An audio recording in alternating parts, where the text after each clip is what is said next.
Kamala Harris to the Queen City and to the campus of JC. Yeah, that's the way we do it. So I want to say that there's really the idea that we are proud of what we do in this great city. Our true economic opportunities must reach all corners of our city.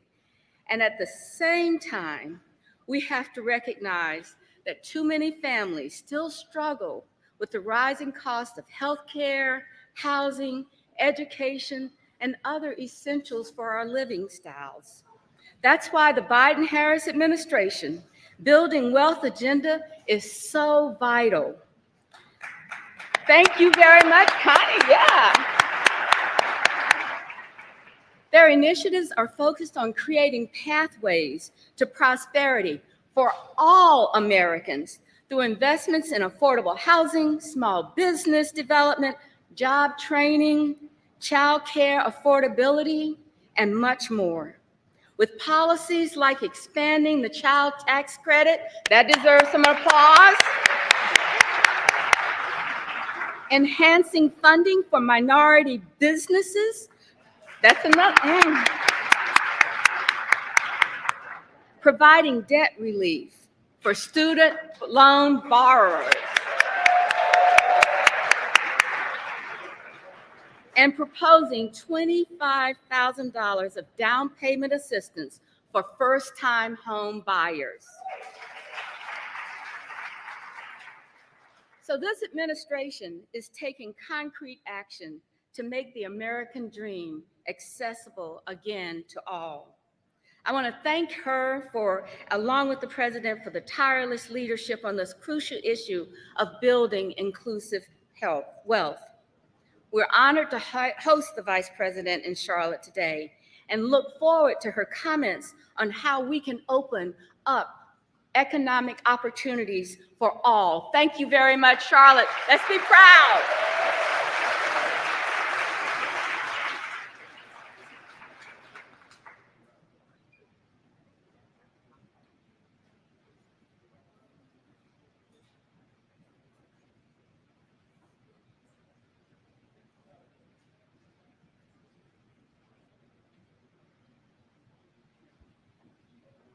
Please welcome U.S. Department of Health and Human Services, Deputy Secretary, Andrea Palm.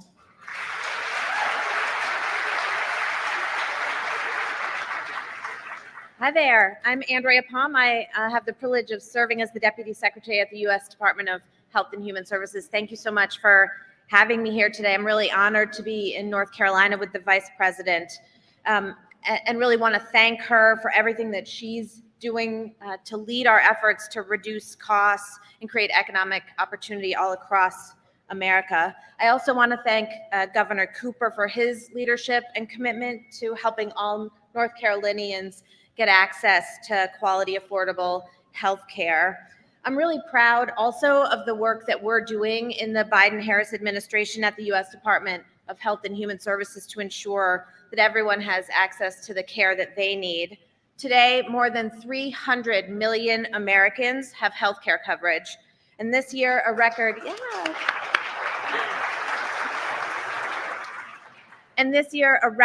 number at 21.4 million people signed up for health coverage through the Affordable Care Act marketplaces. That's a record number for us.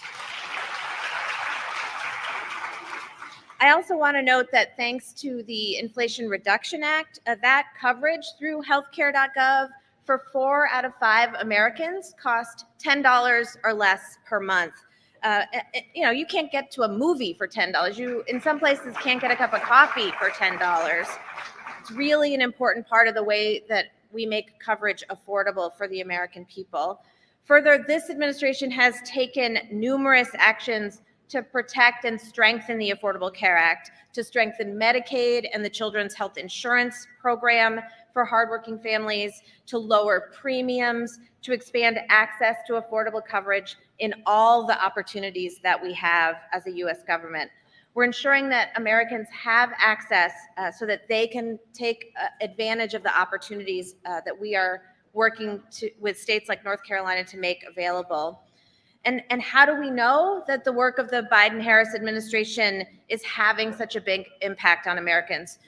We know it because the data tells us that it's true. Last week, a number of reports came out that showed us the historic gains that we've had in healthcare coverage, particularly in underserved communities across this country. And that has all come out of vigilant work in our implementation of the Affordable Care Act. Central to how we think about and ensure that Americans have access to affordable health care is the Medicaid program. Currently, a record 92 million Americans get their coverage through Medicaid and or the Children's Health Insurance Program, and that includes more than 2 million folks here in the state of North Carolina. Last year, as you all know, North Carolina became the 40th state to expand Medicaid.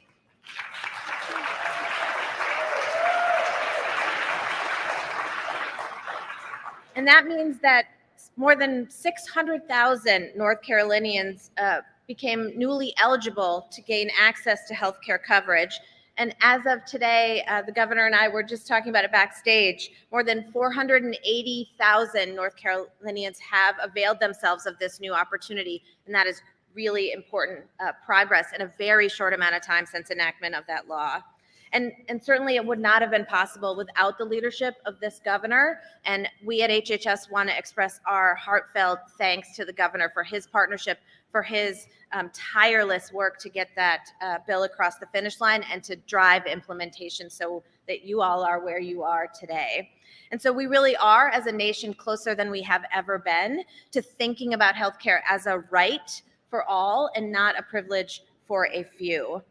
I also want to talk a little bit about the work that we're doing to lower costs in the healthcare system and are really proud of some of that work. Under President Biden and Vice President Harris's leadership, Medicare covered insulin is now capped at $35 a month, making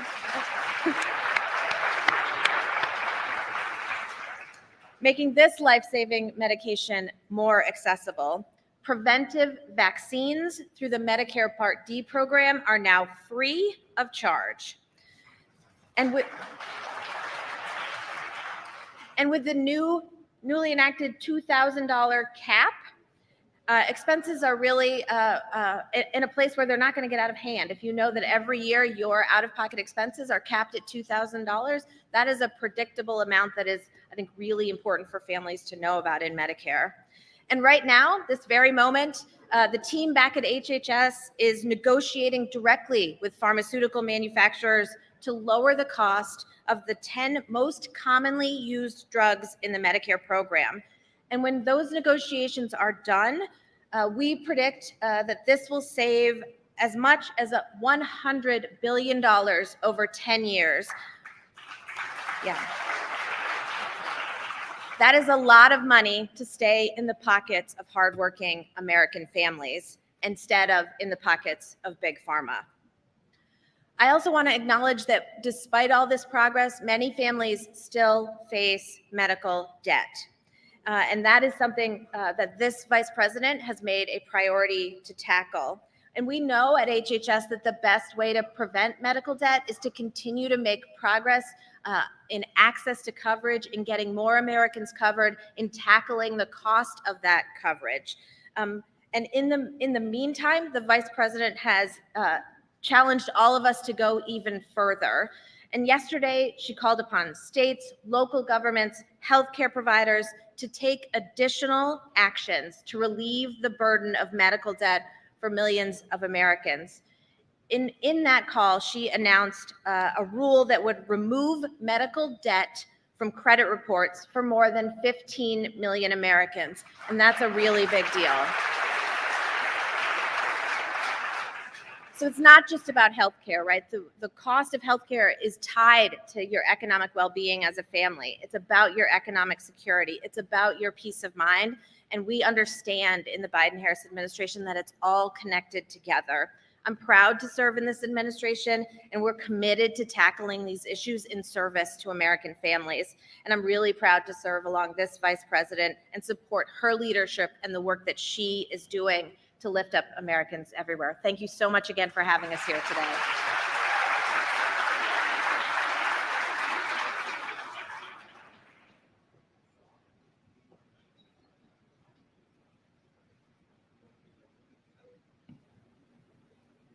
Please welcome U.S. Department of Housing and Urban Development, Acting Secretary, Adrienne Todman.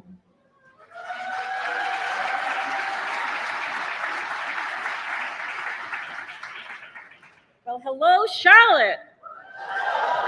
How y'all doing today? It is good to be here. It is good to be here. It's great to be in the great state of North Carolina. So, as HUD's leader, I meet a lot of people while I'm traveling the country. And what I hear most folks say is that they really just want to have a fair shot to get ahead. Isn't that right? They want to be able to put down roots and save for their future and have something that they can leave behind for their children and their grandchildren. And I am so proud to serve in an administration that is making sure people have that fair shot. This administration, from day one, has worked to ensure Americans of all backgrounds can access the tools and resources they need to build their lives of their dreams. A few weeks ago, I was in Denver, where I met a mom who was able to save enough money while she was living in subsidized housing, and she was able to buy a home for herself and her 3 kids, and she talked about how excited the kids were running and finding their own bedrooms. And it's all thanks to a program that we run at HUD that under this administration, we expanded under this president and our vice president. And maybe it's the families that I met who received down payment assistance and bought their home and are now building wealth for their families. It's stories like these that live in communities here in Charlotte and across the country. And they're happening because our president and our vice president have made it a priority to create economic opportunities. In fact, right here in Charlotte and across the state of North Carolina, hundreds of thousands of families are able to buy their first home and keep their homes because of investments and changes that this administration made from day one. And it means that thousands of people are building wealth and equity that they can pass on to the next generation. And we're here today because we want to make sure that we're opening up the doors of opportunity for even more people, including people with medical debt. It's estimated that if medical debt is no longer counted on a person's credit score, their score will increase by about 20 points on average. And that might seem like it's not a lot, but it can make this big difference between qualifying for a mortgage for your first home or qualifying for a mortgage to help your kids. In fact, it's estimated that this change alone will lead to some 22,000 new mortgages. So that means 22,000 families being approved every year. And more families can reap the benefits of generational wealth through homeownership. And I'm happy to say that because June is National Homeownership Month. And this is what's possible when you have a president and a vice president and my colleagues across the federal family who are making sure that everyday folk can realize their dreams. For example, in this administration, we've invested millions of dollars into housing counseling services so people get trustworthy advice when they're buying their first home. It's hard enough, and sometimes you need somebody to help you with that really complex path. And last year, as interest rates went up, didn't they go up though? As interest rates went up, Vice President Harris announced a historic cut in HUD's mortgage fees, a change that has helped more than 680,000 people across this country save almost $1,000 just in the first year of their mortgage and over $600 million just in the first year alone.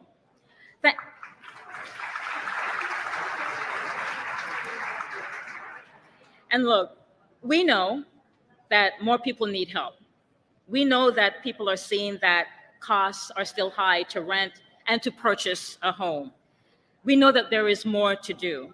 But that's why President Biden and Vice President Harris have a plan to bring down costs by not just building more housing to rent and to purchase, but a plan to help people pay their rent, a plan to help more first-time homeowners, and let me say first-generation Homeowners, when your people weren't able to get a house, you'll be able to. Our president and vice president have a plan to do that and to help with down payment assistance and to help existing homeowners with their expanding costs. Let me say this to you. Our vice president is laser focused on expanding opportunities for families, seniors, veterans, young adults as they're starting out here in Charlotte and across this state and across our country. From day one, Vice President Harris has centered people. People. And I'm proud to call her my vice president. And I'm proud to stand with the other members of the Biden-Harris administration as we create more opportunities for you and your children and your people. Thank you so much for having us here. Take care.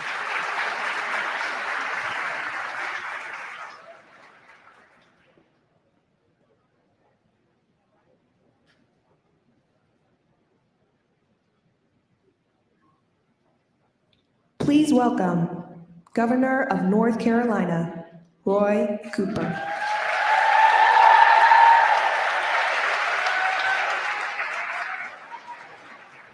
Hello, Charlotte!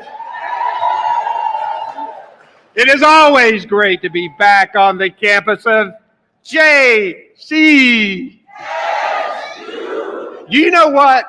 North Carolina has more four-year HBCUs than any other state in the country. We have more HBCU students than any other state in the country. And it's one of our biggest workforce development tools that we use across this country. It's also great to welcome back to Charlotte my good friend, Vice President Kamala Harris. And today is lucky 13 for her. This is her 13th trip to our state since taking office, and it gets better every single time. She's here today on her economic opportunity tour, visiting states across the country, showing how the Biden-Harris administration has been supporting communities and helping people thrive and giving people more opportunities. North Carolina has been very happy to be a big part of that success. We've been named the #1 state for business 2 years in a row. We have a proven track record of reeling in great paying jobs, and we're laser focused on helping small businesses and launching them to grow their companies. In fact, we know that small businesses are the backbone of our economy, and it's clear that the Biden-Harris administration knows that too. They also know that the ladder of economic opportunity is harder to climb for some people just because of their race, their gender, their background, or their socioeconomic status. So they've been focused on supporting people from historically underserved communities by helping them access the capital that they need. Their unprecedented investments in helping small businesses have fostered the fastest creation of Black-owned small businesses in more than 3 decades.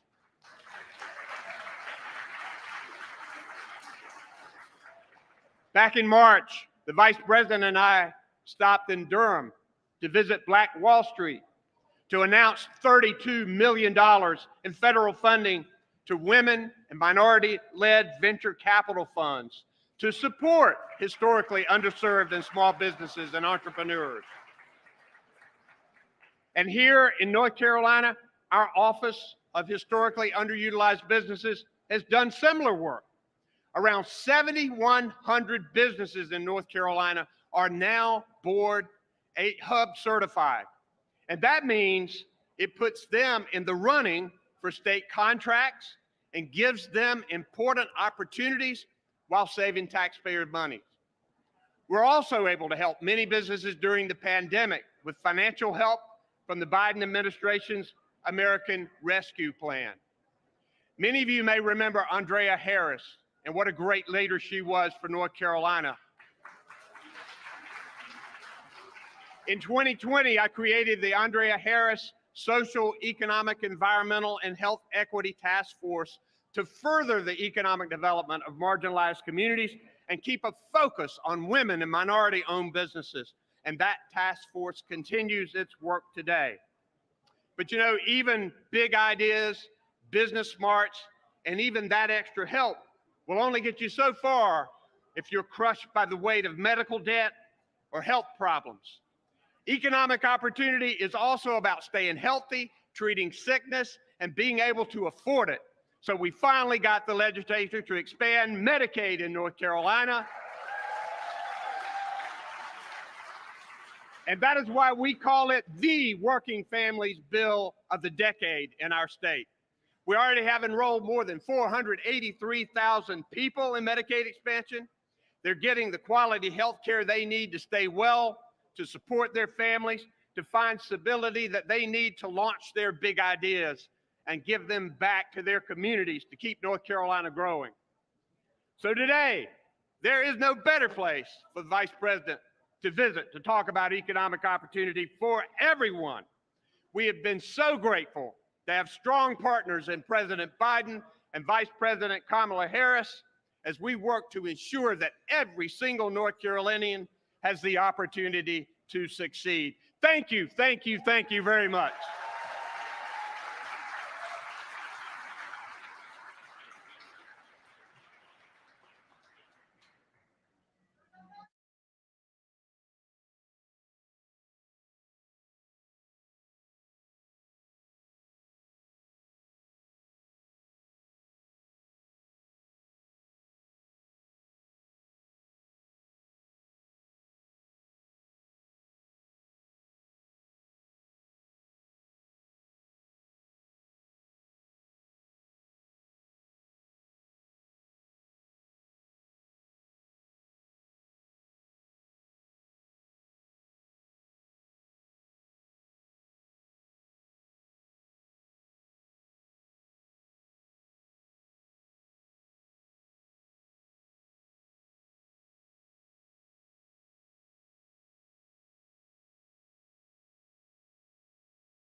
Greetings, everyone. My name is Desmond Wiggin, and it is truly an honor to be before you today. I am a proud representative of Charlotte, the city of Charlotte, because this is the city that raised me, it's where I raised my family, and it's where I founded my company. I owe much to my family as a first-generation American with roots in Jamaica. My parents sacrificed their careers to provide opportunities for me and my younger brother for time here in the States, instilling values to work hard and persevere, which I still hold with me today. I am also a proud husband and father, dedicated to my lovely wife that's in the audience, AKA my co-founder, and my 2 young children. I'm also a graduate of the Winston-Salem State University, Ram Pride, and also a member of Alpha Phi Alpha Fraternity Incorporated. But today, I stand before you as the CEO and founder of Battery Exchange, a startup committed to creating equitable access to connected technologies. Our mission is to be at the intersection of mobile, energy, information, and resources for citizens and organizations alike. In fact, we actually have our product at Johnson C. Smith University, offering students energy, but also career opportunities and internships with our corporate partners. See, Charlotte is not just home, it's my foundation for my entrepreneurial journey. Cities like Charlotte across the United States are emerging powerhouses bursting with potential. And I am thrilled about the opportunity to have intergenerational wealth in these communities. As someone who confronts entrepreneurship and the landscape of entrepreneurship head on, I know firsthand the difficulties of raising capital and building an organization. Witnessing the rulings against organizations such as like the Fairless Fund, who is fighting for equitable access, is disheartening. Those efforts underscore the importance of Vice President Kamala Harris's work in the initiatives like the SSBCI.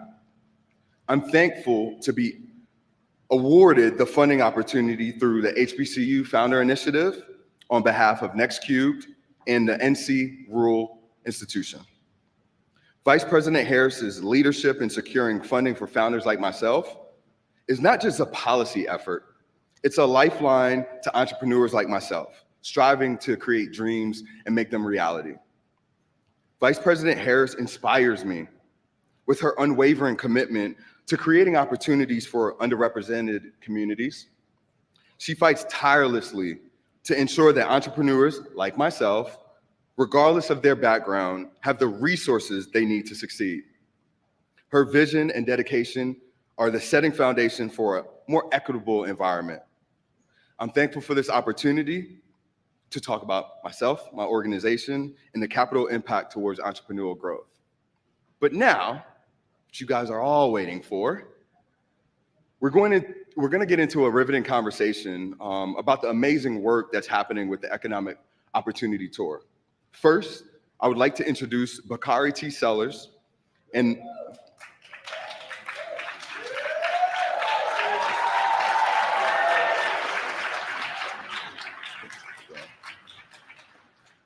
Bakari is a politician, an attorney, a political commentator, and he served South Carolina House of Representative for the 90th District from 2006 to 2014. And we're so glad to have him with us today.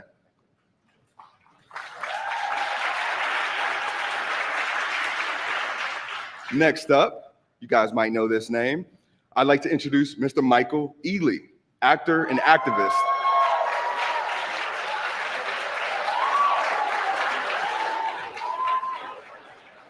You may know this gentleman from movies like Barbershop, Too Fast, Too Furious, Takers, and literally I can go on and on. We're excited to have you as well. And now, without further ado, it is my distinct honor to introduce the first woman to be elected as Vice President for the United States, Miss Kamala Harris.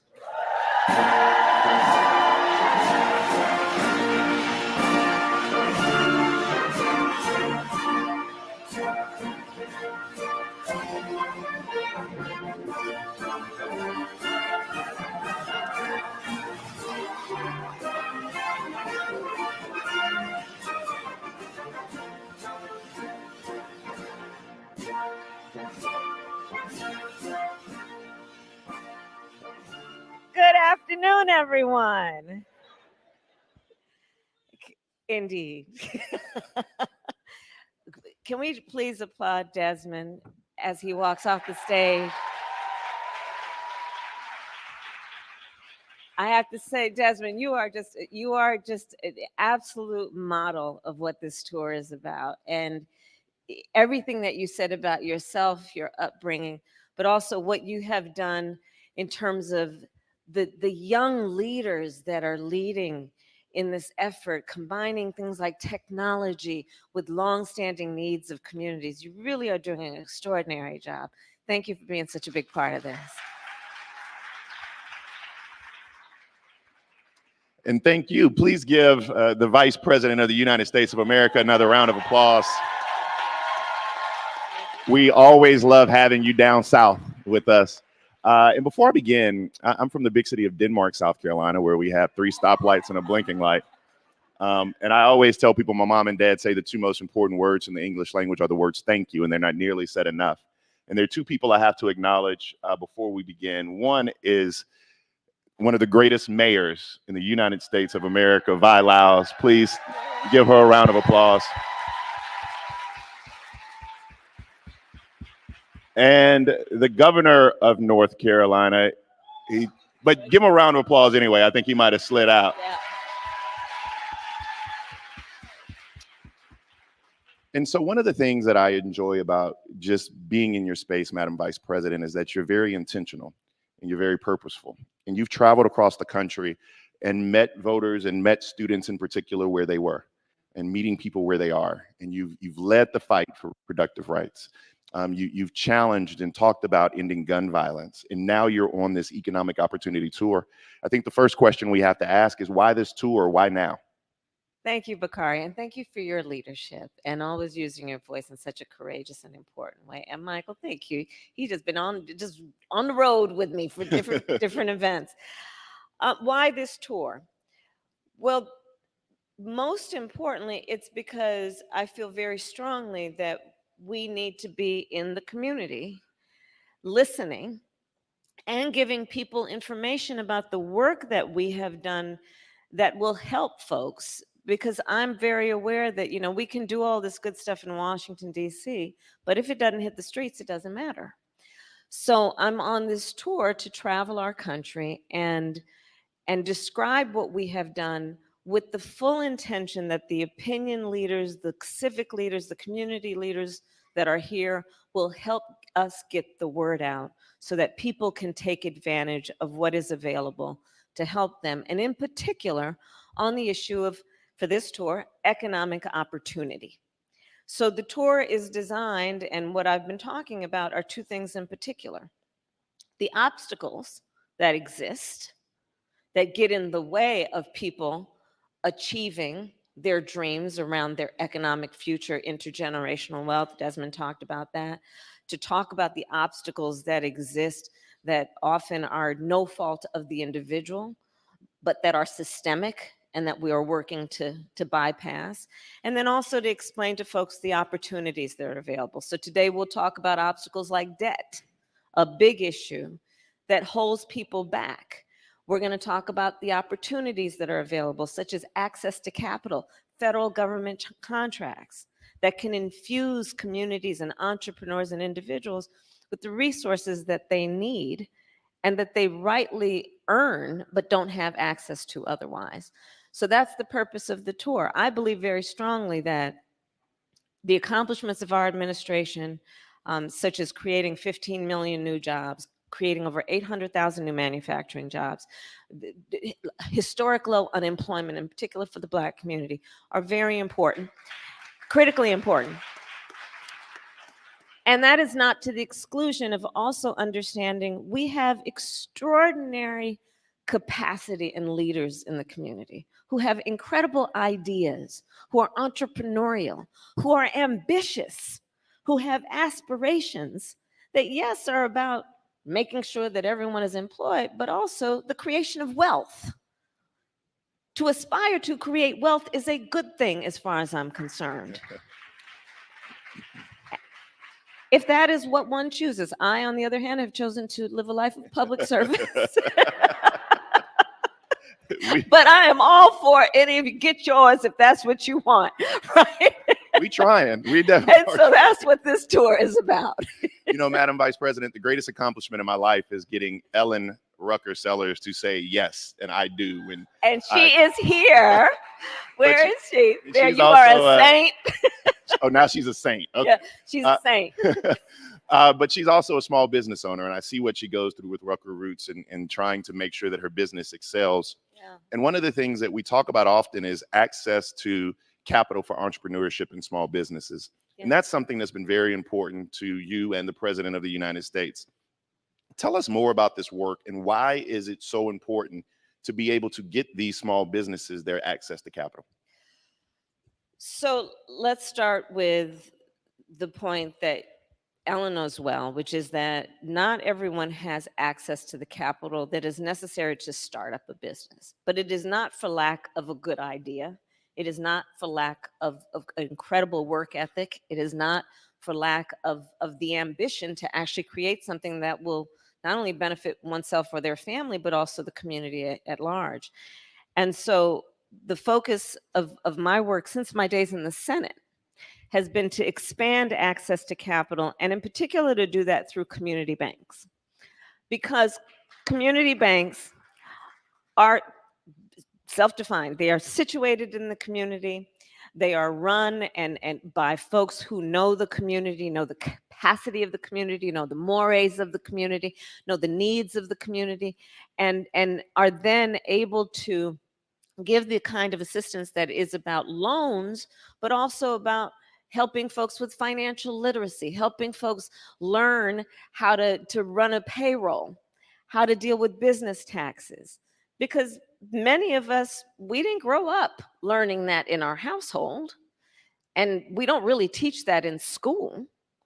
And so, but it's not for lack of anyone's ability to learn it if there are resources that can teach it. So community banks have been my focus. When I was in the Senate, we got over $12 billion more into community banks. And since I've been vice president, we have partnered with the big banks and also technology companies to, as of now, I created a thing called the Economic Opportunity Council, partnering with tech companies, foundations, and big banks. And now we're getting over $3 billion more into our community banks to create access to capital. And what that means is that we also then, working out of these community banks, get the word out on the street. Bakari, Michael, one of the things that's really interesting, the numbers I have are that Black entrepreneurs are 3 times less likely to apply for small business loans. And one of the main reasons why is because folks don't want to be disappointed. We know what that's like. It takes a lot to put yourself out there and to believe that you will be taken seriously and treated fairly. And so that's another issue that we are addressing with this tour and the work we're doing through community banks, is knowing you are welcome and you have a place where you can go that will treat you fairly and with respect and with the dignity that you so rightly deserve.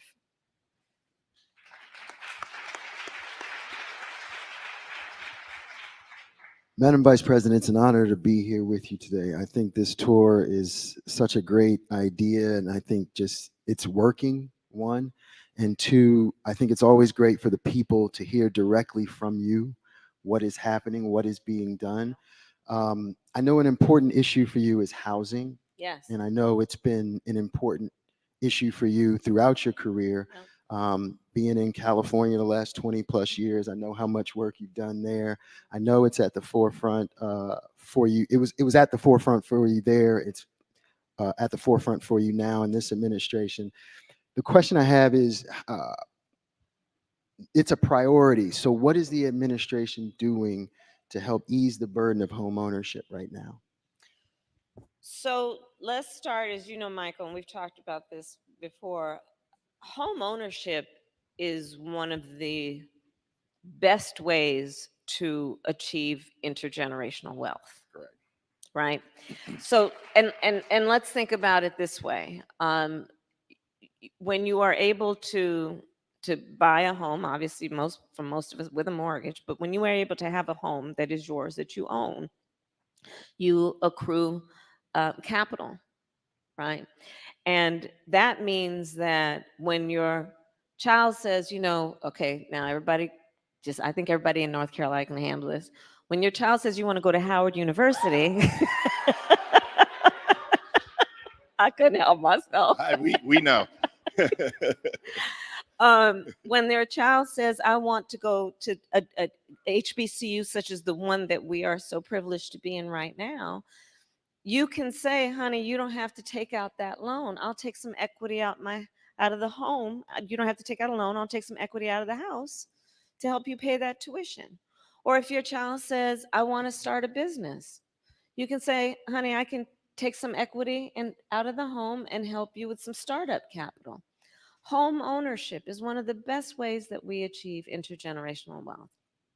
We also know that it is one of the many issues where we have seen incredible obstacles for Black families. We don't even need to go as far back as nobody got the 20 acres and a mule. Let's go to the fact that we recently celebrated D-Day. And we rightly celebrated what we have called the greatest generation.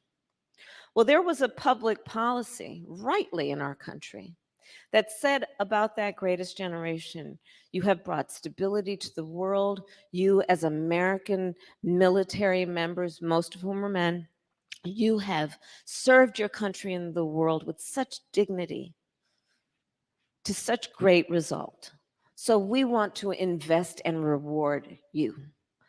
And the federal policy then was to give them loans to help them buy homes. And as we know, we had plenty of Black servicemen who served in World War II, but because of discriminatory practices in terms of how those loans were given out, did not receive the benefit of that boost that occurred in our country to help people achieve wealth.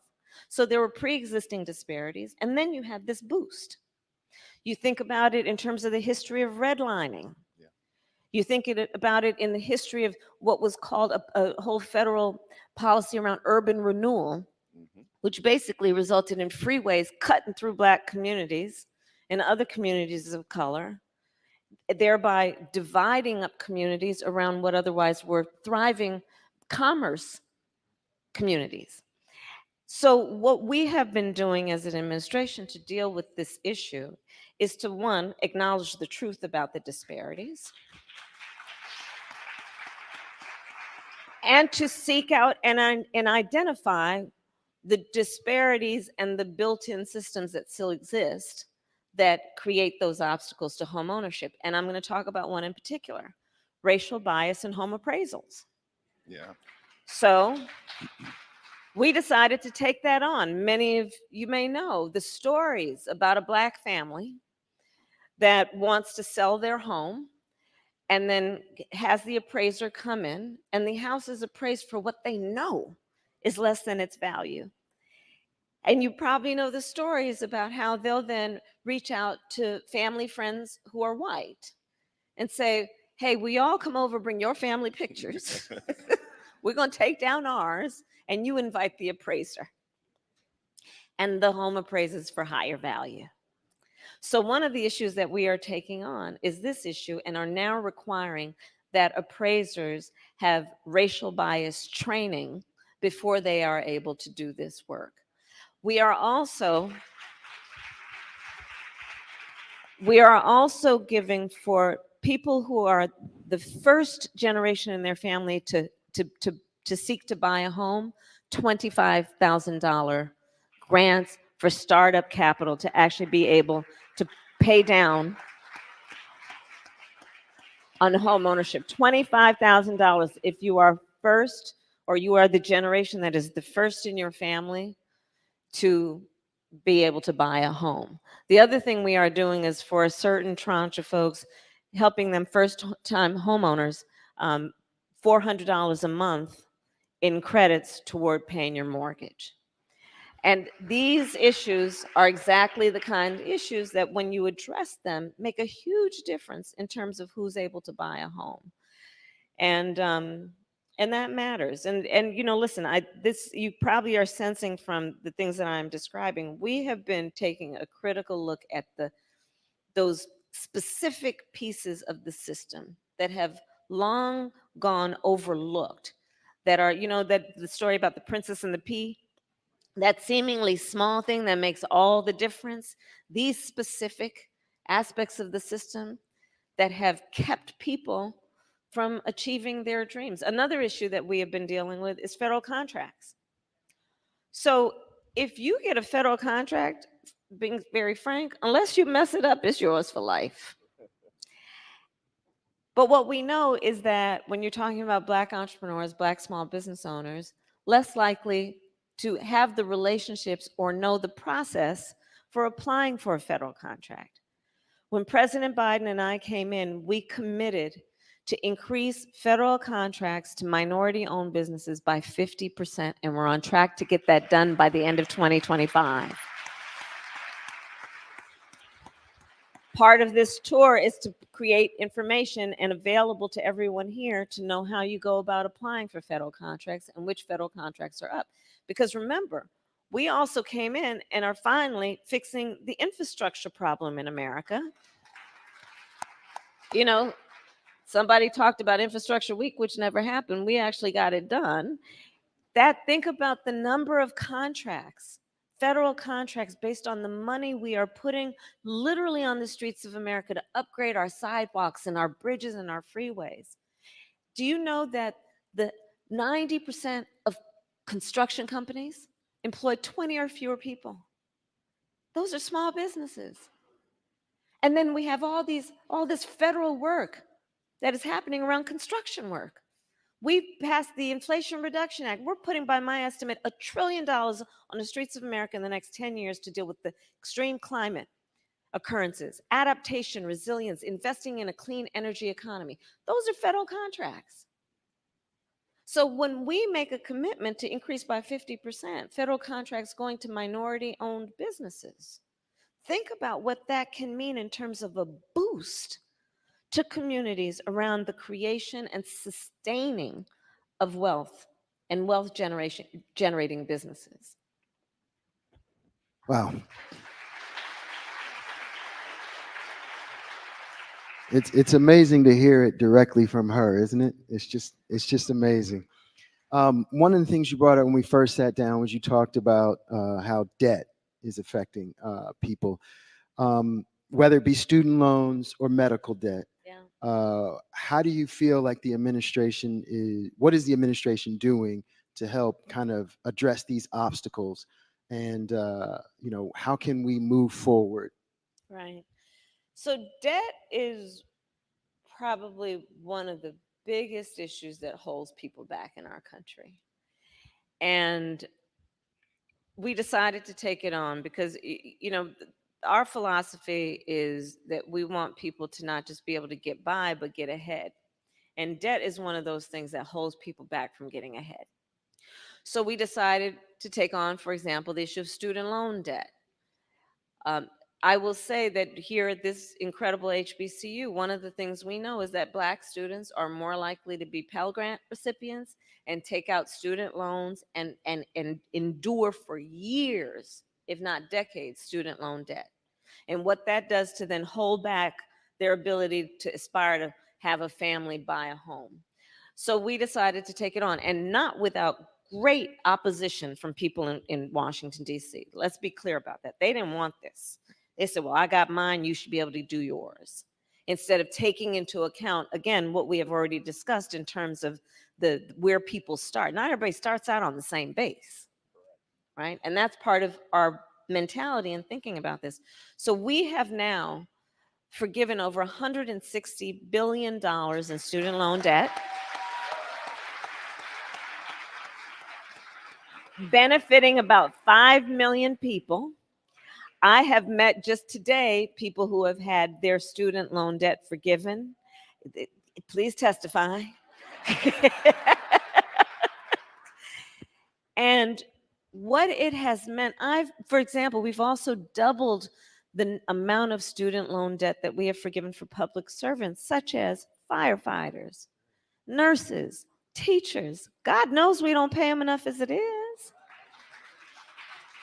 So this has been a game changer for so many. I've met now a number of teachers, for example, who came up to me with tears about how for decades they've been living with tens, if not as much as hundreds of thousands of student loan debt, but they loved teaching so much that they would not leave the profession, but they would tell me about other teachers who just couldn't afford, with those salaries being so low and that debt, to get by.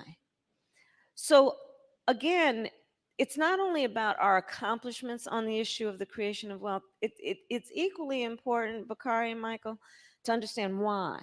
You got to see people and understand that people have many facets to their life. And when people work hard and do good work, the system should reward that, right? Medical debt. So medical debt. Medical debt, for the most part, comes about because of a medical emergency for the majority of people, which means what? Wasn't planned. Nobody asks to be sick or experience a medical debt. It's not something people bring upon themselves.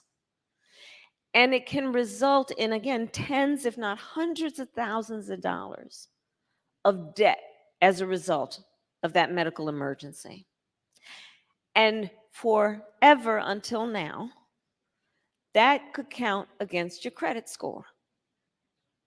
Your credit score is supposed to be a measure of, are you financially responsible? Why would we say that medical debt is a measure of whether you're financially responsible? That doesn't make any sense, and it's not right. So we have now made it so that medical debt cannot be a part in calculating your credit score.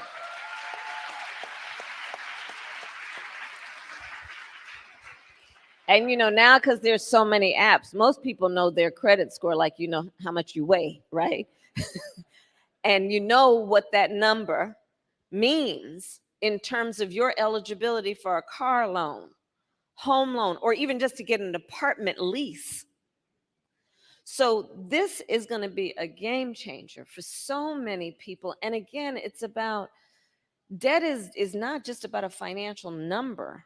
It's about how it weighs on people to keep them back when they're working hard and want to move forward. And so I'm particularly proud of what we've done on medical debt. I must say, as a point of emphasis, because again, to the opinion leaders, I need your help. On the student loan debt piece, please remind people to apply for it and not think that, oh, if I apply, I'm not going to get it. I've met a lot of people who have told me that. I didn't apply for it because I didn't think I'd be eligible. 1. 2, please help get the word out. You are entitled to student loan forgiveness even if you did not graduate. Help us get the word out. Because again, it's about creating public policies that are just logical. So what's the logic in that? Okay, a lot of people drop out because they can't afford to pay tuition. Yeah. And before they dropped out, they were taking out student loans. The student loan company ain't saying, well, since you didn't graduate, you don't owe us. So people who had to drop out still owe that debt. So that's why we created the policy, to be intentional, Bakari, to be intentional. Even if you didn't graduate, you're eligible.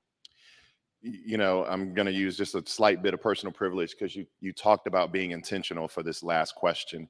And I think that the White House and yourself have been very intentional about having Michael and I lead this conversation. Yeah. And why I say that is because having Black men a part of this conversation is so very important. Yeah. And we need the individuals who are under the sound of our voice to go out and be apostles of the good news. Yes. And so when people ask, what is the White House doing about Black men, you can say that we had a conversation about economic mobility and was very diverse in our thought. And also, I saw some Jack and Jillers earlier today. Yeah. I know they're having their convention this week, but this is a room full of, and I hate the word future leaders. I hate that because they're really the leaders of right now. Yep. And you're also intentional about doing this at an HBCU. And this institution is one of the greatest HBCUs. Now, Michael may not know this, but the greatest HBCU is Morehouse College, but I digress. But what would your advice You be? do you, Bakari. You do you. Howard's in the top 10-ish. So what advice would you give this room full of the leaders of right now? Not future leaders, but these young people who are the leaders of this moment that we're in. The first piece of advice I have is dream with ambition. And never apologize for your ambition. Never apologize for that. It is a good thing to have ambition. I will also say this. I eat no for breakfast. I don't hear no. And many times in your life, you're going to hear no. Someone is going to, maybe even many people say to you, oh, it's not your time. Oh, nobody like you has done that before. Oh, they're not ready for you. Oh, and then I love this next one. Oh, that's going to be hard work. Really? Don't hear that. Don't ever hear that. And I've got a whole lot of advice. The other piece of advice I would offer, so you just open that up. Many times you're going to find whether you are in a boardroom, a meeting room, in a room where you need to pitch, where you're going to be the only one that looks like you in that room. Mm-hmm. And what you must remember, and I'd ask you to look around this room right now, what you must remember is you are never in that room alone. We are all in that room with you, expecting that when you walk in that room, you walk in chin up, shoulders back, understanding the voice and the voices that you carry that are so proud of you being in that room and are applauding your presence in that room. That is critically important. That is critically important. You got to be able to see what can be unburdened by what has been. And never allow yourself to put any barriers on yourself based on other people's limited ability to see who can do what. That's their problem, not yours. Yes, ma'am. Before you do the rope line, may I ask you for a favor? Yes. It's Michael's favor. Can we take a selfie Yes, right here? All right. absolutely. Thank you so much. Oh, but I do have one more thing. A week from today is Juneteenth. And I would add, so we have decided, and I have issued a call to action.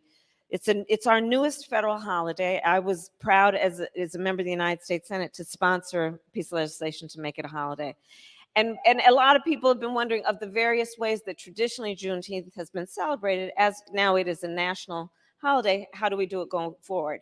And what I'd ask is everyone to consider, in addition to your normal tradition for Juneteenth, think of it as a day of action to register people to vote.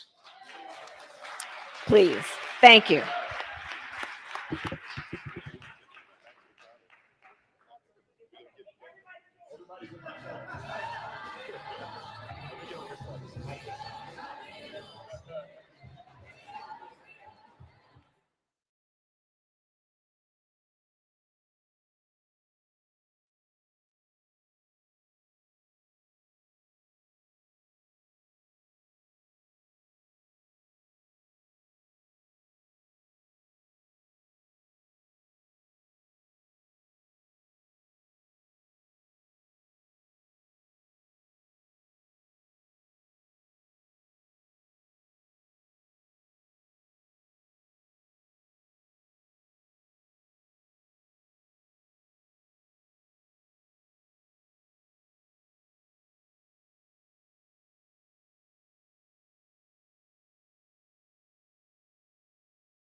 We are honored to welcome the 46th President of the United States, the Honorable Joseph R. Biden Jr., as our commencement speaker this morning.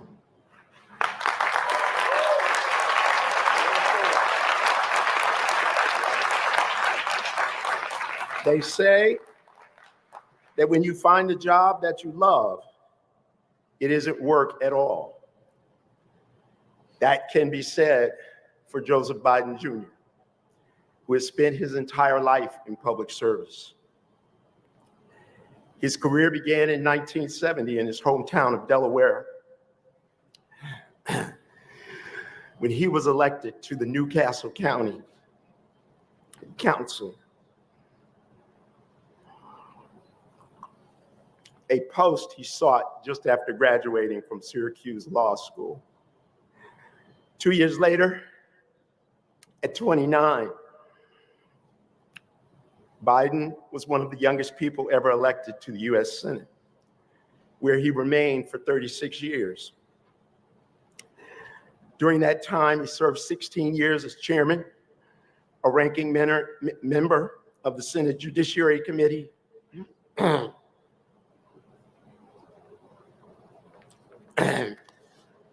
and while there is much debate in the news about US foreign relations, President Biden served